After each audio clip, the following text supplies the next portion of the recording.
Agora, 10 horas e 1 minuto aqui no Brasil. Dados do Banco Central, divulgados agorinha, mostram que a prévia do PIB acelerou 0,69% em junho. A notícia já está lá em destaque no nosso site, no portal da cnnbrasil.com.br. Olha aí, ó. O resultado veio acima do esperado pelo mercado. O IBCBR acumula alta de 0,57% no segundo trimestre de 2022, na comparação com o trimestre anterior. Quer saber mais? Aponta aí a câmera do seu celular para o QR Code que aparece na tela. Enquanto você se dirige para o site, a gente traz para cá a Priscila Yasbeck com análise. Trazemos números e trazemos análise sempre com ela, né, Pri? O que esses dados dizem sobre a temperatura da nossa economia, hein? Bom dia. Bom dia, Stephanie. Bom dia, Colombo. Bom dia a todos que nos acompanham. Mais um dado, então, que veio acima do esperado, mostrando a força de recuperação da nossa economia. Então, junho, a prévia do PIB ficou em 0,69%, bem acima da projeção do mercado, que era de 0,25%.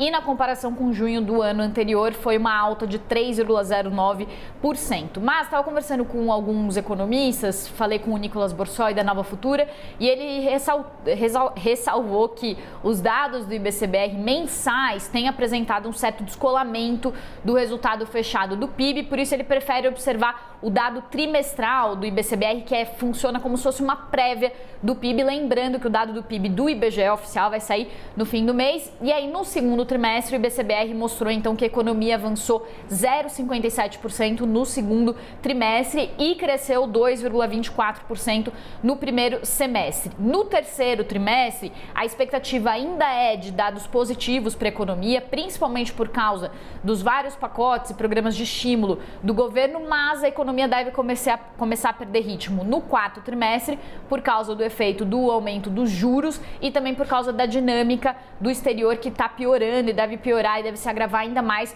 para o fim do ano. E aí eu queria trazer aqui uma explicação de por que a economia está apresentando esses resultados positivos, mas os índices de pobreza seguem aumentando, a sensação de preços altos continua muito forte. Então tem alguns dados, por exemplo, aquele do Observatório de Metrópolis, que mostra que a pobreza está recorde, né? Bateu o recorde nas regiões metropolitanas. Datafolha, que mostra que 1/3 dos entrevistados hoje no Brasil falam de falta de comida em casa. A gente trouxe aqui também os dados da CNI, mostrando que 1 em cada 4 brasileiros vive uma realidade dura no fim do mês, que falta dinheiro para pagar todas as contas. Então, como que esses dados de pobreza se combinam com esses dados da economia que estão vindo melhores que o esperado? A questão é que esses dados que mostram uma certa recuperação da economia, eles não são suficientes para conseguir cobrir o buraco que a inflação e a queda de renda deixou na nossa economia. Então, com toda a situação de inflação muito alta, de perda de renda, seria preciso que a economia apresentasse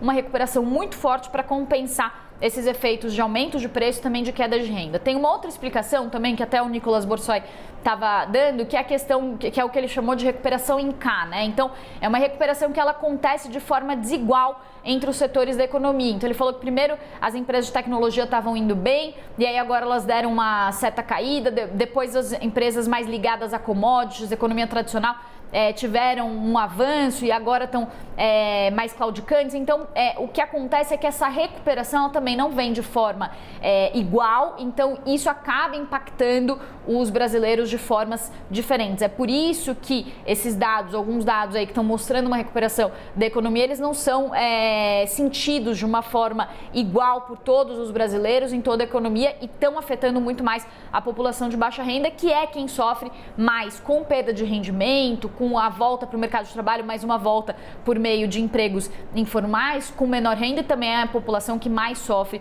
com o aumento da inflação e aumento dos preços. Volto com vocês.